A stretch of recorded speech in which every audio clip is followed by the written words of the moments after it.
Each and every Monday is $9 Monday at WagerTalk.com. All daily picks packages are priced at only $9, including $40 5% best bets.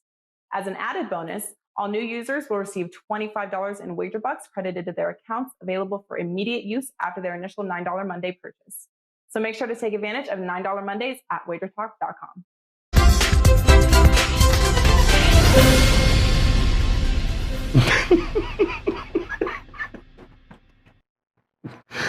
Oh, good God.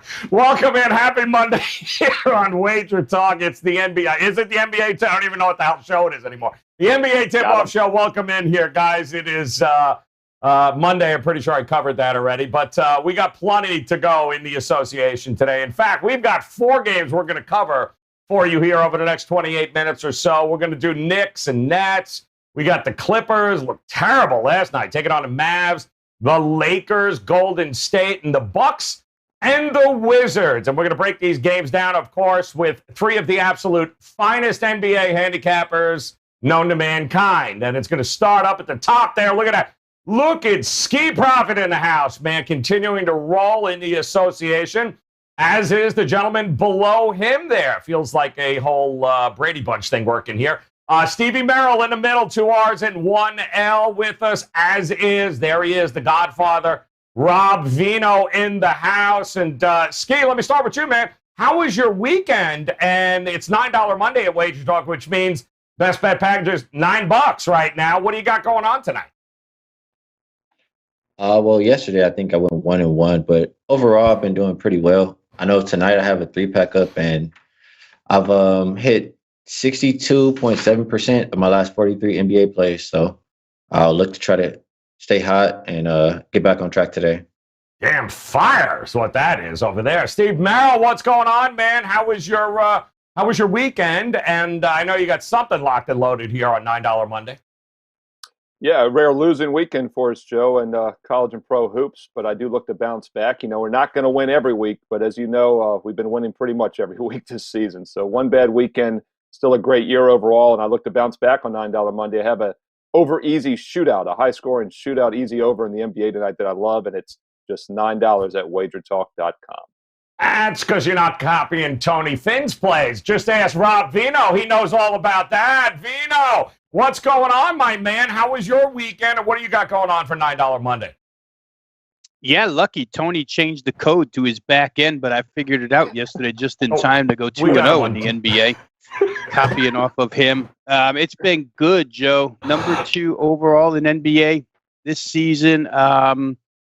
Number 1 year to date in college and pro combined. So at Wager Talk. So really happy with the way college is going. Yesterday was a nice day. Saturday was not a nice day. Saturday was miserable.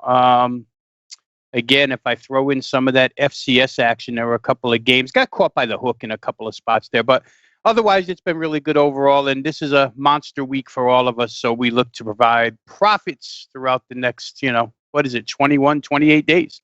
That's correct. Yeah, it's going to be the madness has begun. Let's just leave it at that here on March the 15th. Plenty of action going on, of course. We've got plenty of action at WagerTalk.com. We told you about $9 Monday. That means best bets up and available right now from all 3 of these gentlemen for just $9 if you head over there. And then, of course, we'll have some information a little bit later about that March Madness and how you can go ahead and get yourself a great discount from those handicappers at Wager Talk that do, in fact, specialize in college basketball. We'll share that with you. But we want to get to our Contrarian game and play of the day, and I'd be remiss I didn't actually bring up the Friday show in which I believe the hell no Houston Rockets, oh hell no, I got to get 25 points before I bet him, somebody said on this show. I do believe the Houston Rockets covered that game there, did not exactly win it against Utah, but they covered. I think that brings, what are we now on the, what's the record for the Contrarian playing in a day? How about that? Look at that, 25-16 now, playing disgusting plays like the Houston Rockets, and boy, oh boy, that was an ugly win. Hold your nose, but it cashes. Tonight, we're going to be looking at the Battle of New York or New Jersey. I don't know how you want to call this here, but let's do it. It is going to be the Knicks taking on the Brooklyn Nets. And boy, oh boy, not a lot of New York Knicks love here. This opened up around 7.5. It's obviously gone all the Brooklyn Nets' way here in this one. So, Skee, let me start with you, my man. The Knicks, they're still above 500. Right? Positivity here, man. But do you agree with the market move, or do you think the Knicks might play contrarian tonight?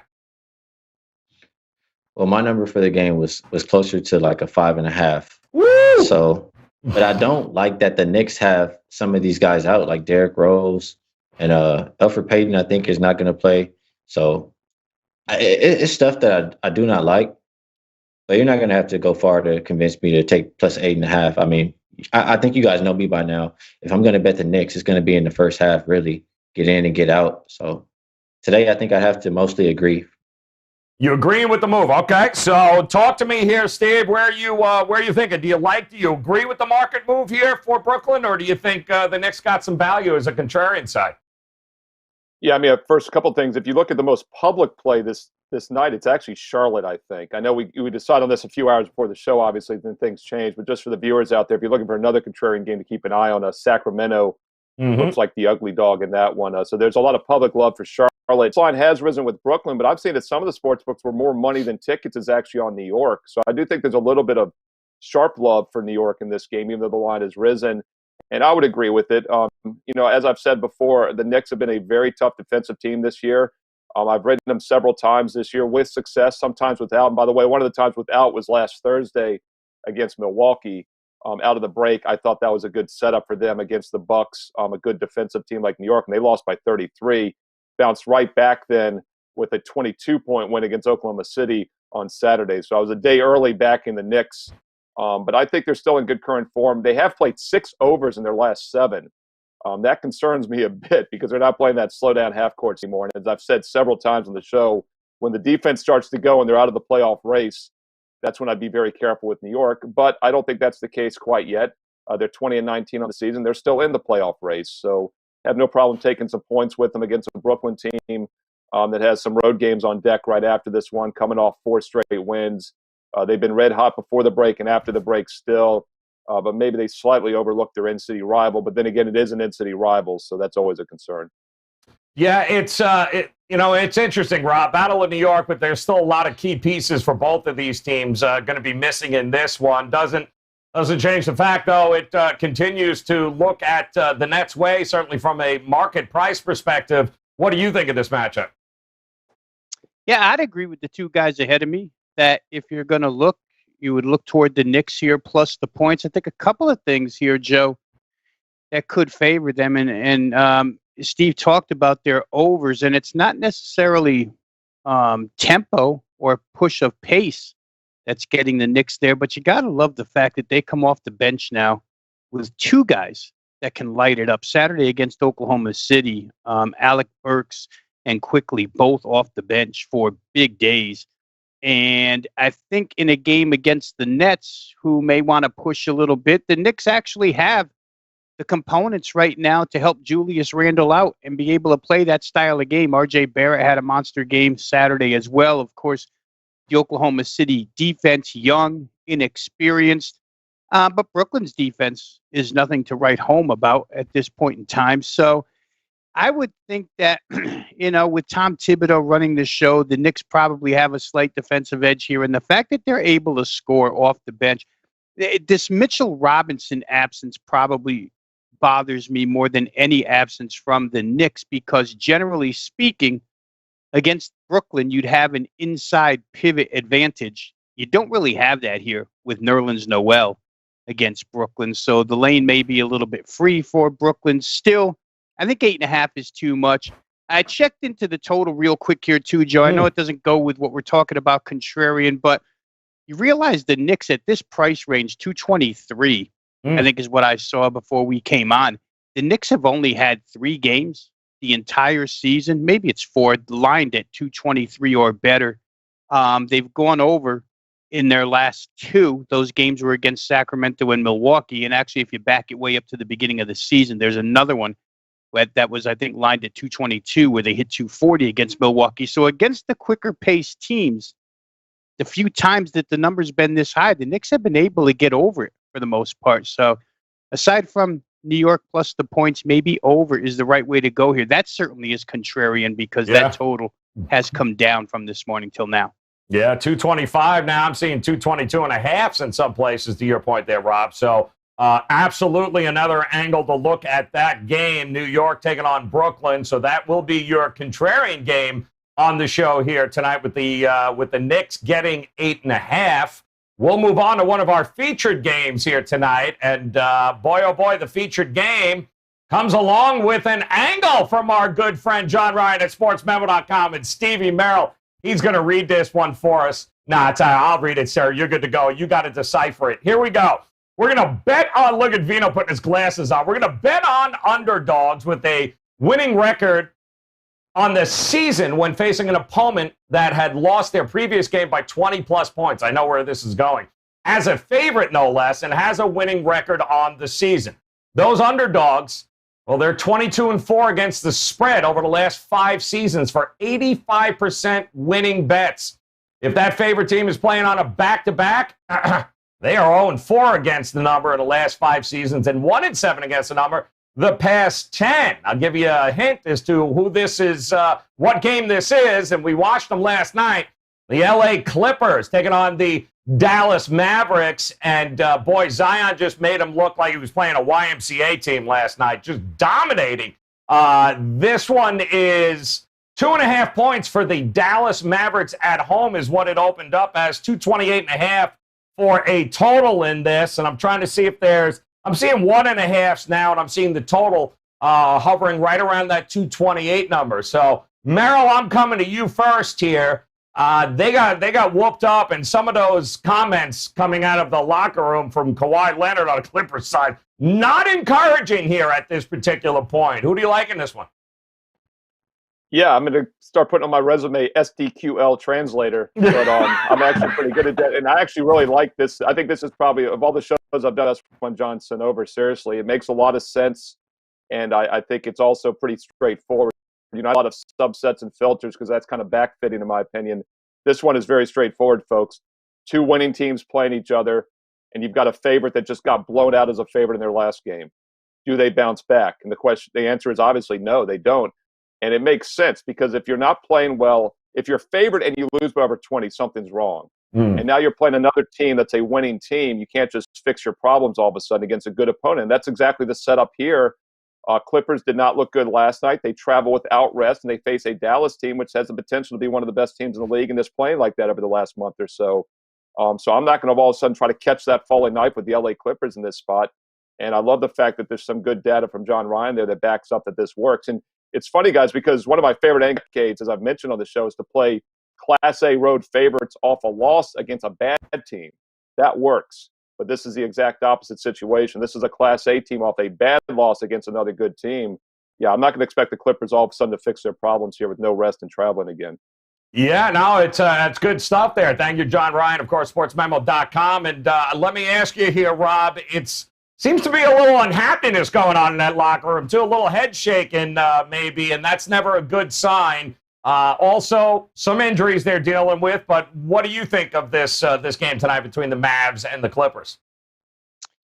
Yeah, I'm sure that where the Clips are concerned, maybe there's a little bit of, I don't want to say anxiety. It's a good team personnel-wise, and you'd expect them to snap out of it, but certainly 1-4 against the spread in their last 5 isn't exactly where they'd like to be. I mean, prior to the New Orleans game, they were off of a home blowout of Golden State, so I don't know how dire this situation really is starting the second half here, but I do know that they lost Serge Ibaka last night, and where the center position is concerned, it could be troublesome here when you have Zubats trying to chase Porzingis around the floor. I mean, Kristaps Porzingis, the last few games you watch him, he's shooting these 32 to 35 footers like they're layups. He's rounding into form right now. In fact, I had read an article where they're actually working right now with Porzingis on post-ups as well, and not necessarily working on Porzingis' ability to post up to diversify his game, but working on their guards' entry passes. Seems very fundamental. Very simple, but in modern day basketball, guys, where there's so few legitimate big men who get down there and raise their arm and call for the ball, the art of the entry pass a little bit lost, according to Rick Carlisle. So they're working on a lot of things with Porzingis, and as he comes along, they seem to get better. The other night, Dallas's statistical numbers look really impressive, but I think for anybody who watched the game, you noticed that Denver was so sluggish in that contest. They had played on the road the night before, flew home. First time they had done that all season, back-to-back with travel, and they were gassed by the middle of the third quarter. They had nothing but fumes, and Dallas took advantage like a good team should. Now they're here against the Clips. I'll give you one interesting angle from a totals perspective here in this game. Dallas is 7-2 to the under in their last 9. After being 7-0 previously to the overs. So, these last 16 games, you see two very different streaks, 7-0 over, 7-2 under. They've slowed the pace down. In this case, maybe you have to look under here in this game, but I don't think that I would have to be back in the Clippers in this contest. I think right now Dallas is a pretty confident team, and they're looking for an additional piece, guys, during this trade deadline. They're looking for somebody to add because this team wants to make a push. So it's interesting here, Skee. I'm looking that they are 6-0, this being the Clippers, 6-0 against the number, played on 0 days rest this season. They can make it 7-0 in this game here on 0 days rest, going against kind of that angle we saw there to begin with. So who do you like in this one? Well, first off, I'm going to give you an SDQL just because now. Simplify it, Skee. I'm going to look at a team that I want to fade. And it's going to be a rested home team that won their last game as a favorite, but they had to come back from double digits to do so. And that's as Dallas Mavericks. Those teams are 26-46 against the spread since 2019. That's 36%. So those are teams I usually like to fade. And if you want to give me more reasons, yes, Clippers 6-0 against the spread, their last 6 without rest. Also, and I kind of just was aware of this not too long ago, but I was looking at it, and on December 27th, Clippers got blown out by 50 points to the Mavericks. Oof. So I think this may be a game that they want to get up for. So I would look for the Clippers. No Kawhi in that game, by the way, either, guys, but it happened early on in the season. But Veno, they remember they're pros, and that revenge thing sometimes doesn't work. But when you get your ass handed to you by 50, that kind of tends to stick with you a little bit, doesn't it? Yeah, and certainly, Joe, when it's a game between two Western Conference so-called elites, right? I guess the Clippers are rated or projected to be a more of a favorite in the West than Dallas is, but certainly you've got two upper echelon Western Conference teams. So you want to come to play off of yesterday, off of the 51-point blowout back in November or December, So, yeah, there's plenty of motivational reasons for the Clippers here, and that's certainly an angle to consider. Battle of angles here. You're out on an island, Merril. Look at you. And can't fix the problems overnight. Well, we're going to figure that out, aren't we, man? We're going to check that out. And we're also going to check out the other team in L.A.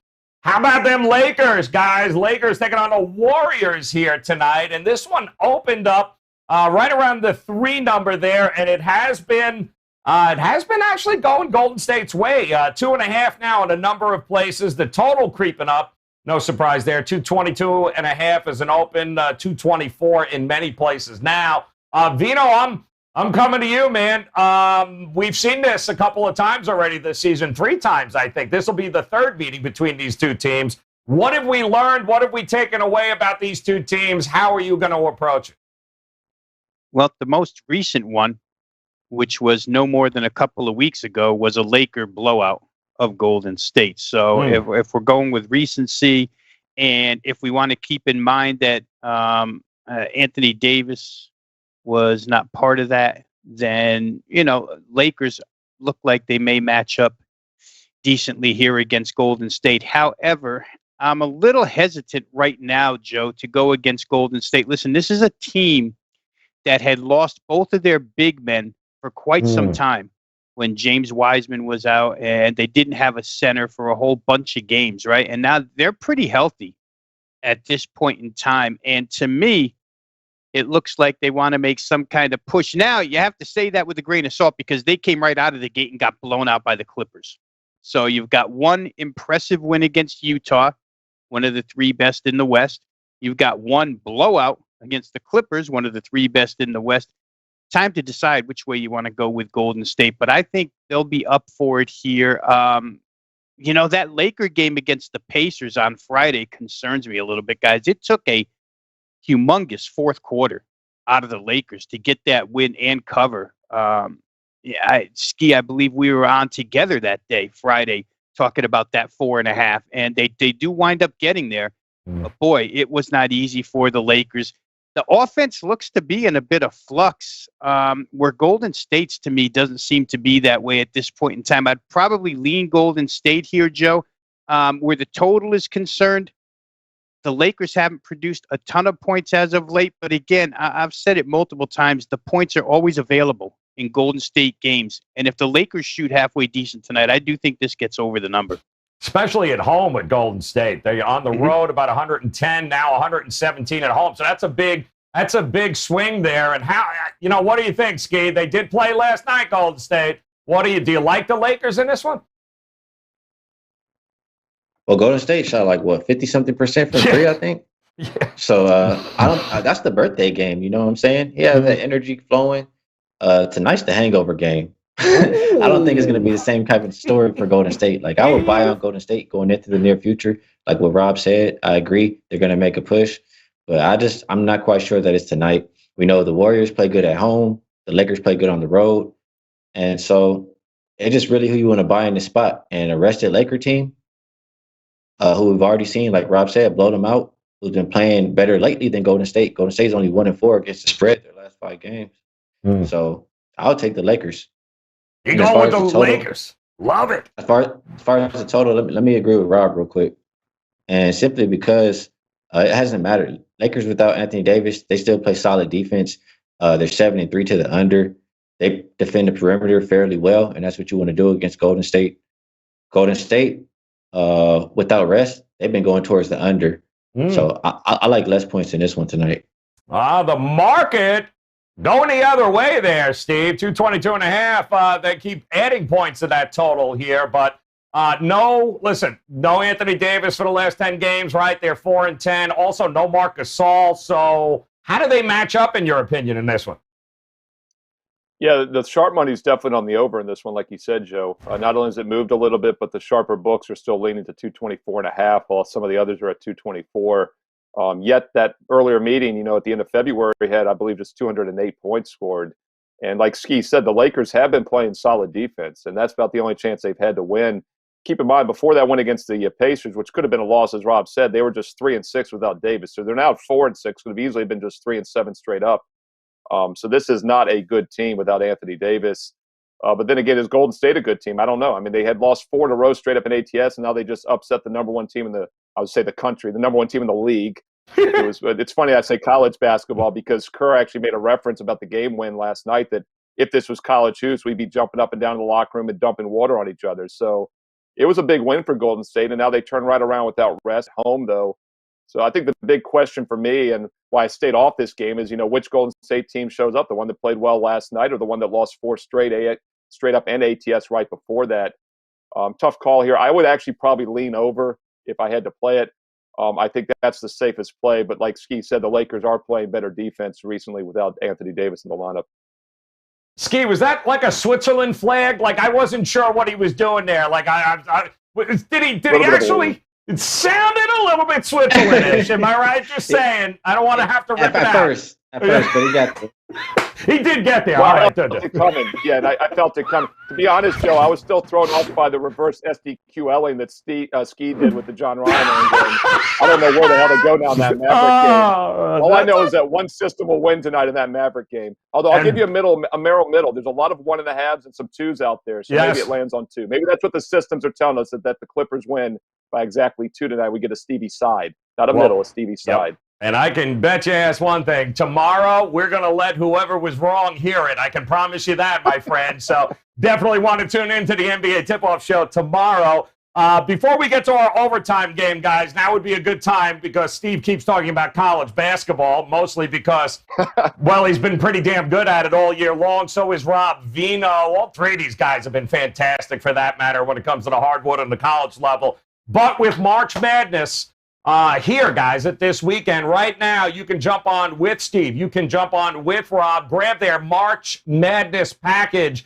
Get $50 off of it. $149 right now for these gentlemen. Just use the code MM50 at checkout. That's MM50 at checkout. That'll get you $50 off every single all-access play and selection they have in March Madness. Right now, MM50 is the code that you want to remember.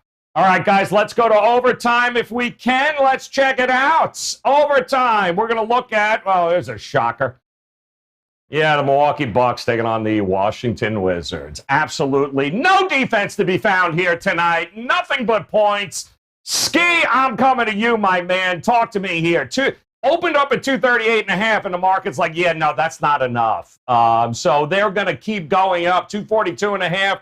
I think there's even a 243. I'm even seeing 243s right now, 243.5. So is it over or not for you in this one? Any defense whatsoever here tonight? Yeah, I'm not gonna. No defense for me. The only way I would put any money on this game would have to be an over. I couldn't put an under just because I know Washington wants to run. I think last time these teams played, they got over this number, and Bradley Beal didn't even play. So he's going to be in the lineup tonight. I think Davis Bertans didn't play last game. He's game time decision tonight. I'm not sure if they ruled him in or out yet, but he would be a nice boost with his 3-point shooting ability. So I know Milwaukee will score in the paint all day on Washington, and I know Washington will get their buckets too. So over or not. It's tough, Steve, when you look. I mean, that was the last game, right? I mean, it's tough to even look at the under here. Are we just keeping? Are we going up and up and up? Are we going to be in the 250s? Where are we going with this one? Yeah, it's been tough all year for me to look at an under in a Wizards game. No question about it. The Wizards overall in the season are just 19-18 over under. They've had some under runs at times. They're kind of in the middle of one now, actually. If I'm not mistaken, I think they've gone under like 4 of their last 6. But it's still a team that plays very little defense at times, high-scoring games. And those recent unders, the totals have all been in the mid to high 230 range. So, this is a high number, but this is where the other games have been priced. It's about right for the Wizards. A big thing for the Bucks, though, this year has been focused. I mentioned in the preseason show that we did here that under for Milwaukee, under for Lakers, under for Clippers, the 3 highest totals. And, boy, those have been easy wins so far into the season unless those guys basically run the table. And it's because of focus, load management, and I just don't see Milwaukee being real focused for this game, especially after just beating the Wizards 2 days ago. The only concern, though, is that game did total 244. The total was 236. So it's inflated up, and I do like, as you guys know, to take that zigzag mentality with these quick home-and-home revenge or these quick revenge situations and kind of take a contrarian view on the second side of it. But it's hard to do here. The game went over the total, 244 points. And Milwaukee only shot 43%, and the Wizards shot less than 46%. So the pace was extremely fast. I don't see that changing tonight. I think Washington will run again, and I think Milwaukee won't really care about this game, especially with Philly on deck on Wednesday. I could see another high-scoring game. It'd be over or pass for me. Rob, can I make the argument that playing the same opponent for the second time in 3 nights actually favors defensive adjustments? Can I make an argument for the under in this one? Well, I think a coach will try to, but after reading Scotty Brooks, I don't know if they can. It's a difficult thing when you can't, personnel is what personnel is. And in his words, the fact that Giannis could penetrate into the paint and have 3-point shooters all around him, I don't know that changes for Washington. They just don't have anybody in there that's scary enough to stop or prevent Giannis from doing what he wants in there. So you're kind of at the mercy of however Milwaukee wants to beat you. The other side of the coin is that Washington, as Skee mentioned, they put up a ton of points, 119, without Bradley Beal. That's why you see this game going up, guys. Again, people know Bradley Beal's playing, so 236 to 244, meaning that the game Friday was 236, and now this is 244. Is Bradley Beal worth an extra 8 points. Russ went crazy Friday night. I think he had 42 in that game. He took over for the absence of Bradley Beal. So, these are tough numbers to climb over. As I say so often, over's an easy word to say. Over's an easy word to attach trends to, 6-1 over the total. But is it always 244? I'm not sure. What I found funny here, guys, real quick, and it's a small difference, but if you take the first two games on the board here, Milwaukee, Washington, Sacramento, Charlotte, the Milwaukee-Washington game actually has a higher game total, but yet it has a lower first half total, which to me was strange. The Washington game, when I looked earlier this morning, was 118.5. I think I just pulled it up now. It's up to 119.5. While the other game with a lower game total is in the low 120s for first half. Washington and Milwaukee can play. I won this game the other night by playing first half over, and I wouldn't fault anybody for playing it again. There could be some value there in this number, 119.5. Obviously, it's been bet up from the opener of 117, but to me, maybe you can look first half. There might be a little bit of value edge, so to speak, to that portion of it. But it's just too tough to play under, Joe. I mean, with these two teams, the way Washington produces points, and you watch some of their games at the end of game, it's really, really tough. 244 and no Bradley Beal. Wow. Okay, I get it. I understand what's going on there. All right, now it is time for us to get to our buzzer beater, our best bet segment here, guys, where it's very simple. We give each of these gentlemen 60 seconds, and they can do whatever the hell they want with that 60 seconds, provided they drop in a best bet somewhere along that line. We're good with it. So, Skee, you running point as usual, my friend. Here we go. 60 seconds on the clock. Where are you going tonight? What's that buzzer beater best bet, my friend?